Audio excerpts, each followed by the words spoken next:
BNP নেতা কর্মীদের আজকে 2-3 দিন যাবৎ জ্যৈষ্ঠ মাস চলছে। জ্যৈষ্ঠ মাস জামাতের এক ভদ্রলোক একটি ঘটনার সাথে সম্পৃক্ত হয়েছে। শয়তান তাকে ওই রাস্তায় নিয়ে গেছে।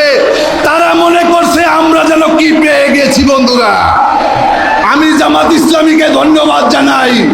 তারা সমস্ত তদন্ত করে তারপর তার বিরুদ্ধে ব্যবস্থা নিয়েছে। এবারে দেখতে চাই মাননীয় প্রধানমন্ত্রী এই মৌলভীবাজারের এমপি সাইফুর রহমানের ছেলে, তারও কিন্তু ভিডিও বের হয়েছে। আপনি তাকে কি করেন দেখতে চাই। মাননীয় প্রধানমন্ত্রী, আমাদের সিলেট 6 আসনের বর্তমান এমপি ইমরান আহমেদ চৌধুরীর ভিডিও বের হয়েছে। আপনি কি করেন দেখতে চাই। মাননীয় প্রধানমন্ত্রী, আপনার গাজীপুর সদরের এমপি রনির নগ্ন ভিডিও বের হয়েছে। আপনারা কি করেন দেখতে চাই। যত ধস নন্দ ঘোষ কালো জামায় কালো রঙের ডিম্ব পড়লেও দেখা যায় না। আপনাদের সিলেটের এক আলেম দাড়ি আছে, টুপি আছে, পাঞ্জাবি পরে। আমি তাকে আলেম বলবো নাকি জালেম বলবো আমি তা বুঝতে পারছি না। তিনি এক সমাবেশে বলছে জমাতিদের লুঙ্গি খুলে ফেলতে হবে, লুঙ্গি খুলে ফেলতে হবে। আপনি একজন আলেম মানুষ যদি হন, আপনি আরেকজন আলেমের আরেকজন মানুষের একজন হিন্দুর লুঙ্গিও তো আপনি খুলতে পারেন না। কি রাজনীতি করবেন আপনারা। গণভোটের গণরায় বাস্তবায়নের দাবিতে 11 দলীয় জোটের পক্ষ থেকে আমরা রাজশাহী গিয়েছিলাম। রাজশাহীবাসীর ঘোষণা, তারা গণভোটের গণরায়ের বাস্তবায়ন চায়। আমরা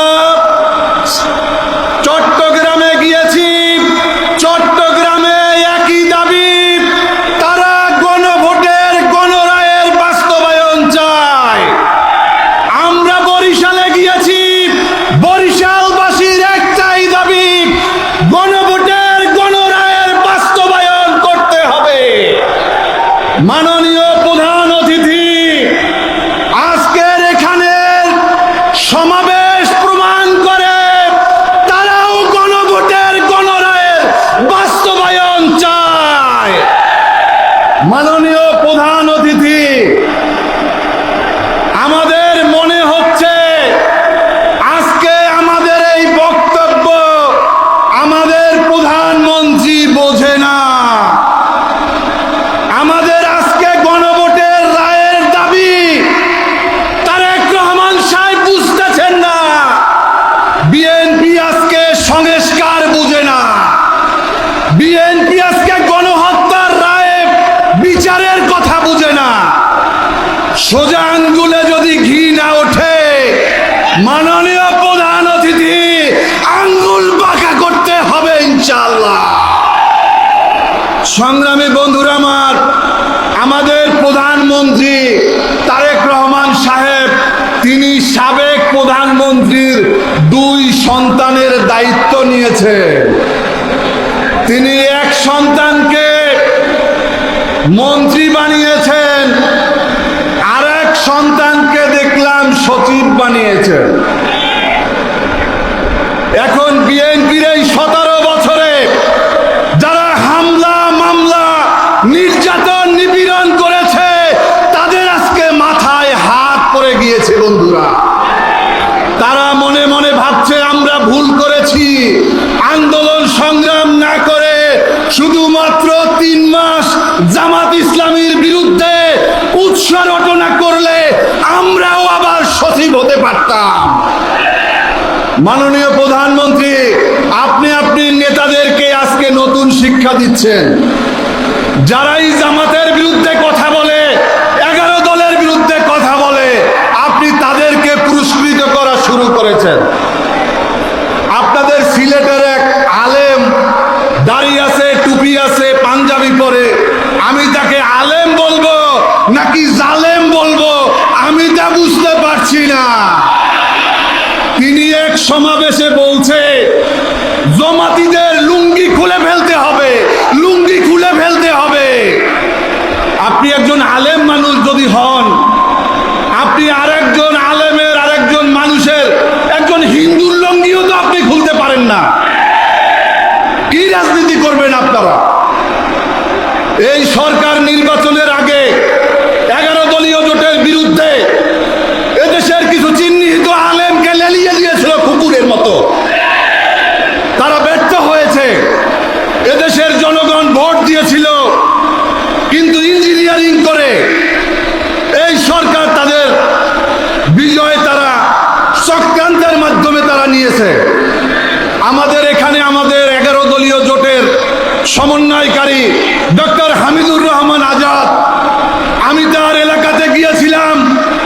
সেই কক্সবাজারের কুতুবদিয়া মহেশখালীতে যেখানে মানুষ পঙ্গপালের মতো হামিদুর রহমান আজাদের জন্য রাস্তায় নেমে এসেছিল, কিন্তু তাকেও নির্বাচিত হতে দেওয়া হয় নাই। আমরা ঢাকাতে দেখেছি আমাদের মাওলানা মামুনুল হক, যিনি সর্বজন শ্রদ্ধেয় আলেম, যিনি কথিত আলেমদের চক্রান্তকে বৃত্তাঙ্গুলি দেখিয়েছেন এদেশে ইসলাম এবং মুসলমানদের জন্য, তিনি 11 দলীয় জোটের পাশে এসে দাঁড়িয়েছেন। তাকেও পরাজিত করা হয়েছে ইঞ্জিনিয়ারিং এর মাধ্যমে। 350 ভোটকে 750 ভোট করা হয়েছে। আমাদের জামাত ইসলামীর সেক্রেটারি জেনারেল অধ্যাপক মিয়া গোলাম পরোয়ারকে পরিকল্পিতভাবে হারানো হয়েছে। আমরা বলতে চাই, আপনারা যদি মনে করে থাকেন যে 5 বছরের জন্য ক্ষমতায় এসেছেন, তাহলে বলবো বোকার স্বর্গে আছেন আপনারা। 24 সালে শেখ হাসিনাও নির্বাচিত হয়েছিল, তিনিও চেয়েছিলেন 5 বছর ক্ষমতায় থাকবে, কিন্তু থাকতে পারে নাই। গণভোটের গণরায় নিয়ে গড়িমসি করলে শীঘ্রই আমরা কঠোর কর্মসূচি দেব। বন্ধুরা, সংগ্রামী বন্ধুরা আমার, আমরা দেখতে পাচ্ছি বিভিন্ন মাধ্যমে, আমরা শুনতে পাচ্ছি আপা আসবে। আমরা তো সবাই অপেক্ষা করছি ফুলের মালা নিয়ে। আমরা ফুলের মালা নিয়ে আপাকে বরণ করব, কিন্তু ভারতে যা শুরু হয়েছে তাতে মনে হচ্ছে শুধুমাত্র আপা নয়, দুলাভাই সহ বরণ করতে হবে। সংগ্রামী বন্ধুরা আমার, আমি আর একটা কথা বলে শেষ করব। বিএনপি নেতা কর্মীদের আজকে 2-3 দিন যাবৎ জ্যৈষ্ঠ মাস চলছে। জ্যৈষ্ঠ মাস, জামাতের এক ভদ্রলোক একটি ঘটনার সাথে সম্পৃক্ত হয়েছে। শয়তান তাকে ওই রাস্তায় নিয়ে গেছে।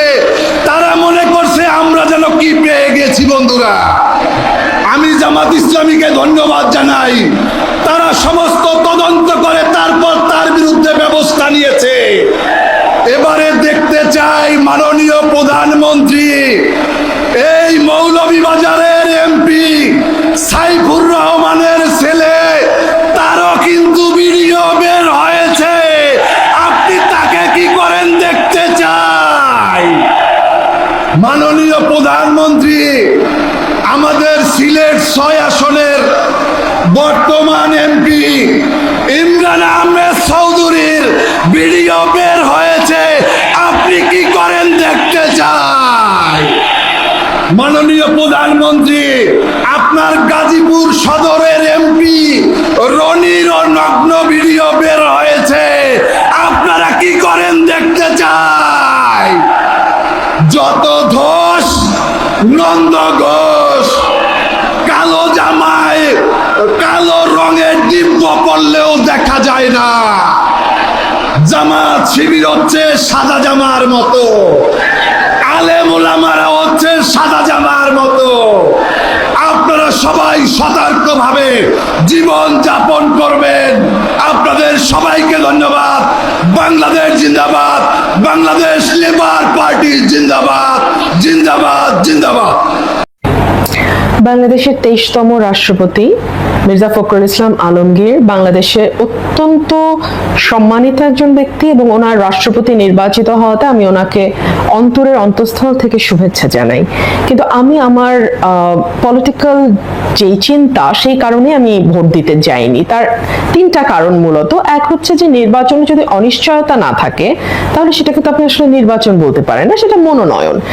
সারা বাংলাদেশের সকলেই জানতেন যে মেজরিটি ভোট যেই দলের আছে সেই দলের প্রার্থী নির্বাচিত হবেন। সো এখানে আসলে এটিকে আমি নির্বাচন বলতেই চাই না। এক। দুই হচ্ছে ৭০ অনুচ্ছেদ নিয়ে আমাদের দীর্ঘদিনের আন্দোলন সংগ্রাম হচ্ছে যে ৭০ অনুচ্ছেদকে অ্যাজ ইট ইজ আমরা রাখবো না। আমরা দলের সদস্যরা দল করলেও তারা চাইলে ইন্ডিপেন্ডেন্টলি ভোটাধিকার প্রয়োগ করতে পারবেন। কিন্তু আমরা দেখলাম যে এখানে বারবার সতর্ক করা হলো যে বিএনপির যারা সংসদ সদস্য আছেন তারা দলের বাইরে কোনোভাবেই ভোট দিতে পারবেন না, এবং যদি তারা ভোট দেন তাহলে তাদের সংসদ সদস্য পদ বাতিল হয়ে যাবে। সো তাহলে আর ৭০ অনুচ্ছেদ নিয়ে যে বড় বড় কথা কি দরকার ছিল? এবং ভোট শেষ হওয়ার সাথে সাথে স্বরাষ্ট্রমন্ত্রী মহোদয় বললেন যে আমরা এখনো ৭০ অনুচ্ছেদটা সংশোধন করব এবং সদস্যরা দলের বাইরে চাইলে ভোট দিতে পারবেন। তাহলে এই ভোটে সেই অধিকারটা তাদের দেয়া হলো না কেন? আর ৩ নম্বর যেটা আমার মনে হয়েছে যে আমরা তো সকল দল মিলেই একজন ব্যক্তিকে রাষ্ট্রপতি মনোনয়ন দিতে পারতাম, এবং রাষ্ট্রপতি এবং প্রধানমন্ত্রীর ক্ষমতার ভারসাম্য যেটা ২০১৬ সালে বিএনপির চেয়ারপারসন বেগম খালেদা জিয়া বলেছিলেন যে একটা ভারসাম্য আনাবো, যেটি বিএনপির ৩১ দফাতেও আছে, সেগুলো নিয়ে কিন্তু আমরা কোনো রকম কোনো কথা কোনো রকম কোনো উচ্চবাচ্য শুনি না। সো এই সকল কিছু দেখে আমার মনে হয়েছে যে আমি আসলে এই প্রহসনের অংশ হতে চাচ্ছি না। বাট তারপরে আমি লাস্টে আবারও বলবো যে মির্জা ফখরুল ইসলাম আলমগীরকে ব্যক্তিগতভাবে একজন রাজনৈতিক কর্মী হিসেবে আমি ভীষণ শ্রদ্ধা করি এবং ওনাকে আমার অভিনন্দন। কিন্তু দেখুন, প্রিন্সিপালের একটা ব্যাপার আছে। সো আমার কাছে মনে হয়েছে আমি এই প্রহসনে অংশ নেব না। এই যে রাষ্ট্রপতি নির্বাচনে আমরা মাত্র ৯০ জন আর ওরা ২৬০ জন। আমরা জানি যে কিয়ামতের আগে আমরা পাশ করব না, তারপরও গণতন্ত্রের সৌন্দর্য এটা। আপনি আপনার ভোট দেওয়ার অধিকার আছে, আপনি দেন। সেই জায়গায় যদি শুধু ভোটের কথা চিন্তা করে এলাকার উন্নয়ন করব না এরকম কেউ মন মানসিকতা তৈরি করে, তাহলে তো আমার এই জিয়ারক্ষী কাঞ্চনপুরে ২ ইউনিয়ন বাদ দেওয়া দরকার। ৫ বছরে তো অন্তত একবারও এদিকে না আসা দরকার। আমার দরকারই নেই ২ ইউনিয়ন, আমার ইউনিয়ন এখন 11টা আছে। কিন্তু ওই রকম করলে কি আমাদের তো আমারও অন্তত ধরা খাওয়া লাগবে। আমার পাটিকাবাড়ি ইউনিয়নের মানুষ যেমন আমার কাছে, এই জিয়ারক্ষীর মানুষও আমার কাছে ঠিক ওই রকমই মানুষ। আপনি দল করেন আলাদা জায়গায় রাখেন, কিন্তু এই 5 বছর এলাকার উন্নয়নের জন্য দলমত নির্বিশেষে সবাইকে এগিয়ে আসা লাগবে। আমরা যার নাম দিয়েছি এই লোকটার নামে কোনো ক্লেম এখনো পর্যন্ত পাওয়া যায়নি। কর্নেল অলি আহমেদ, উনি একজন বীর উত্তম, অনেক দামি মানুষ, শিক্ষিত মানুষ একদিকে এবং দামি মানুষ। লোকটা অনেকবার মন্ত্রী ছিল, এমপি ছিল, দেশের দায়িত্ব পালন করেছে। তার নামে দুর্নীতির এরকম ফিরিস্তি নেই। কারণ বাড়ি থেকে ম্যাডামও বলছে এত সময় বাইরে কাটানোর দরকার কি, কিন্তু ও তো বোঝে না যে আমার মাথার উপরে 4.5 লাখ মানুষের দায়িত্ব। আমি কি জামাত ইসলামের এমপি শুধু? কে ভোট দিয়েছে না দিয়েছে ওটা আবার 5 বছর পর, কিন্তু এখন তো 4.5 লাখ যে ভোটার, সে বিএনপি করুক আর অন্য দল করুক, জামাত করুক, সবই তো এখন আমার। বাজেট যা নিয়ে আসা হবে, রাস্তা যদি 1 কিলোমিটার হয়, এই রাস্তায় শুধু জামাত ইসলামের লোকজন হাঁটবে নাকি? তাহলে আপনারা এই দলীয়করণ অন্তত 5 বছর করবেন না। এই 5 বছরের অন্তত কুষ্টিয়া সদরের জন্য আমি এই প্রধানমন্ত্রী। এখানে আমার কার্যক্রম যেগুলো সরকার দিয়েছে, বিরোধী দলে আছি, আমরা সরকারের একটা পার্ট। সুতরাং গঠনমূলক সমালোচনা আমিও করবো ওদের যারা দায়িত্বে আছে। মালয়েশিয়াতে তাদের বিদ্যুতের অভাব তো দূরের কথা, আরো তারা বিদ্যুৎ অন্য দেশে বিক্রি করছে। 1টা সেকেন্ডের জন্য তাদের কারেন্ট যায় না। আর আমাদের আজকে আমি বিদ্যুৎ অফিসে গিয়েছিলাম, শুধু পৌর কেন্দ্রিক 160 মেগাওয়াট বিদ্যুৎ দরকার, সেখানে মাত্র 104-5 পায়। তার মানে আমাদের আরো কত ঘাটতি বলেন। কেউ কেউ রাগ হয়ে এখন বিদ্যুতের এই যে বারখাদার যে অফিস, কুষ্টিয়ার ওজোপাড়িগোসা আছে, বিভিন্ন অফিসে এখন হামলা করছে। এদেরকে মেরে কি করবেন? এরা কি বিদ্যুৎ তৈরি করে?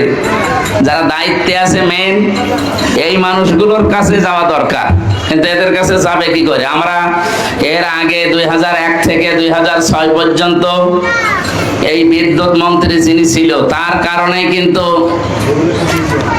জনাব তারেক রহমান এখন যিনি প্রধানমন্ত্রী আছে, তার মা ছিল ওই সময় প্রধানমন্ত্রী। ওই সময় বিএনপির বদনামি হয়েছিল এই লোকটার কারণে।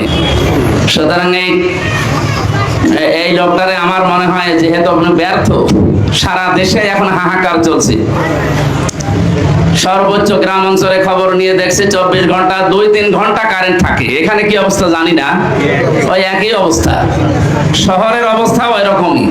যাদের আইপিএস এর লাইন আছে তারা একটু শান্তিতে আছে, বাকিগুলো আমার মনে হয় এই যে মসজিদে যে নামাজ পড়ে দেখলাম যে অবস্থা, সব ওই রকম অবস্থা।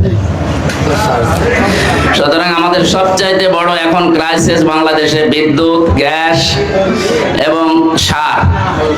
এই তিনটার দায়িত্বে যারা আছে, হয় সঠিকভাবে আপনি জনগণকে দিতে না পারলে দায়িত্ব ছেড়ে দিন। আপনি যদি সেটা পারবেন না, সেটা জোর করে ধরে রাখলে তো এটা কিয়ামতের আলামত। কারণ যে চেয়ারে যার যোগ্যতা নেই বসার, ওই চেয়ারে যদি কেউ বসে জোর করে থাকে, এটা একটা কিয়ামতের আলামত। আর কিয়ামতের আলামতে আমাদের মনে হয় বাংলাদেশে চলছে। আমরা আহ্বান জানাচ্ছি সরকারকে, আপনারা চালান, 5 বছর না 10 বছর চালান।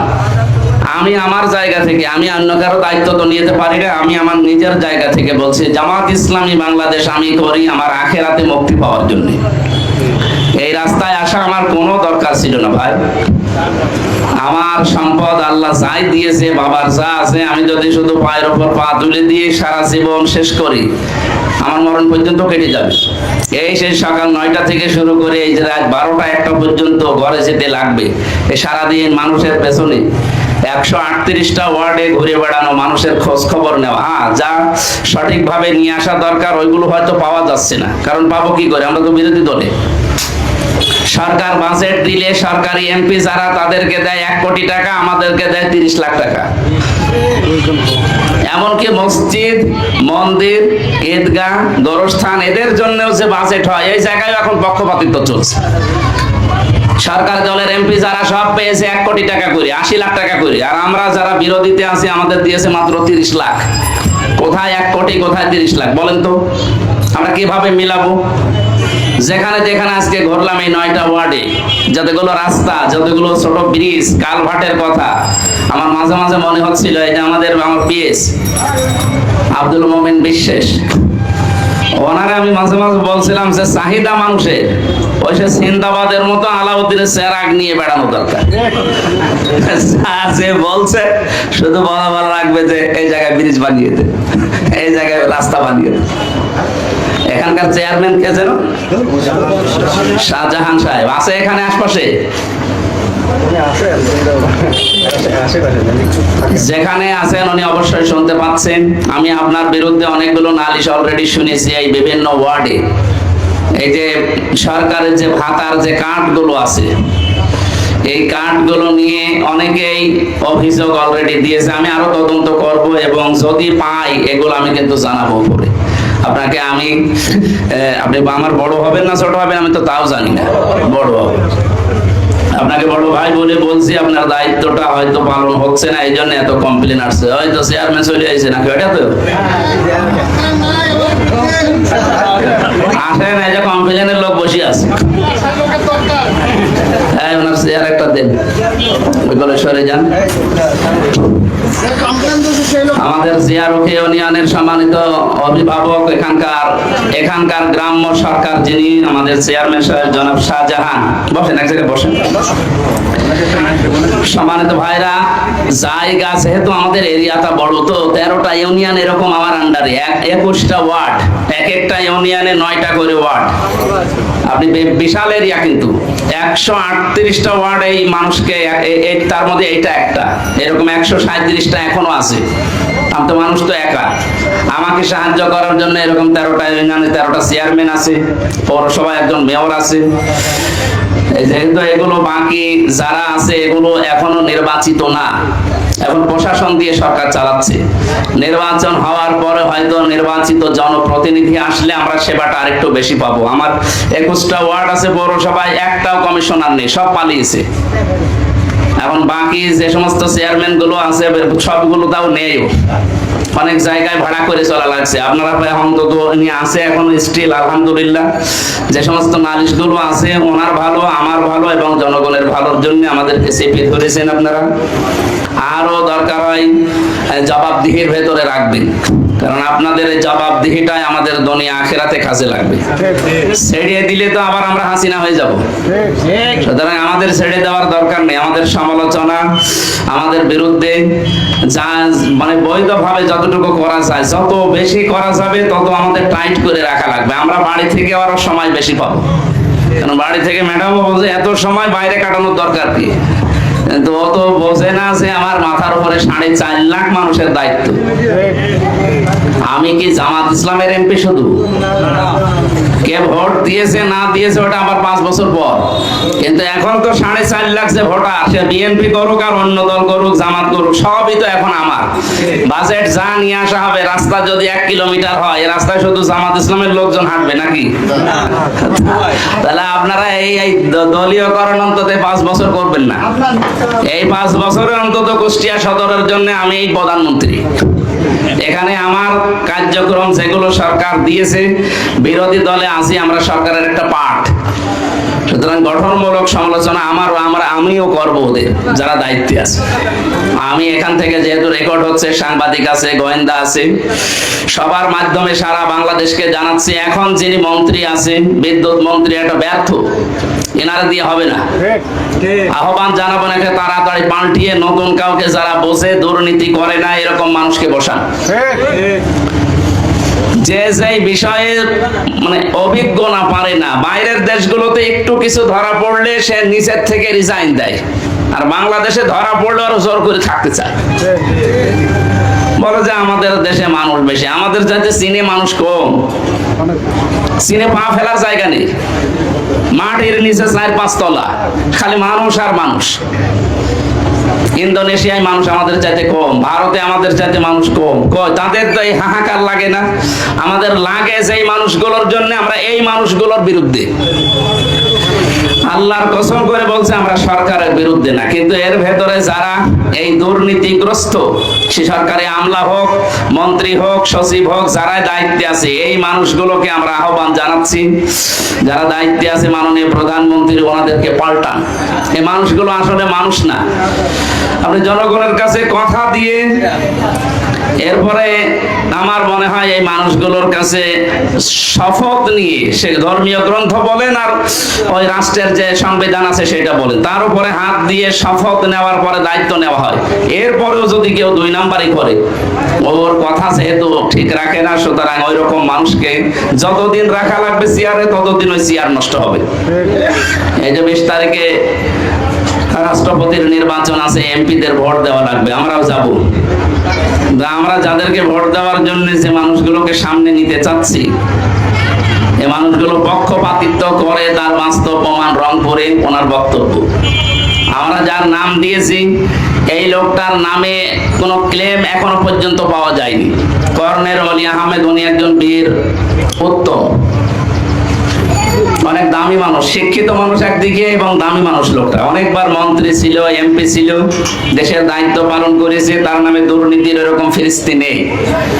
আরো যে সমস্ত মানুষের নাম আমরা বিভিন্ন জায়গা থেকে পাই, তাদের কথাবার্তারা বয়স হওয়ার কারণে নাকি বিবেক মরে যাওয়ার কারণে বলে আল্লাহ জানে।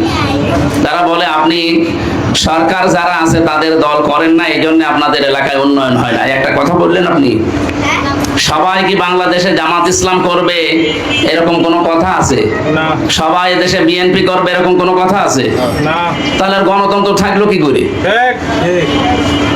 এই যে রাষ্ট্রপতি নির্বাচনে আমরা মাত্র 90 জন আর ওরা 260 জন। আমরা জানি যে কিয়ামতের আগে আমরা পাশ করব না, তারপরও গণতন্ত্রের সৌন্দর্য এটা।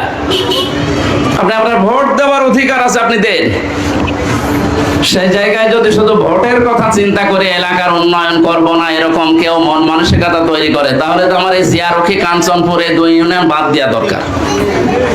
5 বছরে তো অন্তত একবারও এদিকে না আসা দরকার। আমার দরকারই নেই 2 ইউনিয়ন, আমার ইউনিয়ন এখন 11টা আছে।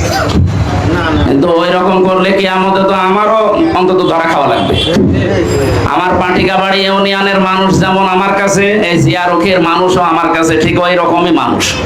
আপনি দল করেন আলাদা জায়গায় রাখেন, কিন্তু এই 5 বছর এলাকার উন্নয়নের জন্য দলমত নির্বিশেষে সবাইকে এগিয়ে আসা লাগবে। আমাদের হাতে যেহেতু এই যে বড় বড় যে লাইসেন্স গুলো সরকার যাদের কাছে কাজ দেবে, ওইগুলো বিএনপির হাতেও নেই, জামাত ইসলামের হাতেও নেই। এগুলো 15 বছর যারা ছিল চেয়ারম্যান সাহেবের হাতে, এরকম মানুষদের হাতে যারা আছে, আমরা চাই টাকা পয়সা আমরা ঠিক এনে দেব, বাজেটে যেবার আসতেছে, কিন্তু টাকাগুলো যেন 100 টাকার 100 টাকায় খরচ হয়। ছোটখাটো যে রাস্তাগুলোর কাজ দিয়েছি, হয়তো 2 লাখ টাকার একটা কাজ এই 200 হাত করবে, সেই জায়গায় দেখা যাচ্ছে 1,20,000 টাকা কাজ করে 80,000 টাকা খেয়ে ফেলে। এতটুকু জায়গা থেকে যারা টাকা পয়সা খায়, যার কাছে আমি 100 কোটি টাকার একটা প্রজেক্ট এনে দেব, কত কোটি টাকা খাবে বলেন তো? আমাদের কুষ্টিয়াতে বড় বড় কিছু কাজ অলরেডি চালু হওয়ার পথে, ইনশাল্লাহ এগুলো চালু হয়ে গেলে আমাদের অনেক দুঃখ লাঘব হবে। 23টা বিভাগ মেডিকেল হাসপাতালে চালু হওয়ার কথা অলরেডি ওপেন হয়ে গেছে। এখন ওই লোকবল জনবল দরকার, ডাক্তার যেগুলো নিয়ে আসা দরকার, এখন সরকার এগুলো দেয়নি, কারণ সেই মানের ডাক্তার পাওয়া যাচ্ছে না। আমি আমার বাবাকে কালকে পপুলারে দেখিয়েছি, পরশুদিন 13,800 টাকা বিল এসেছে।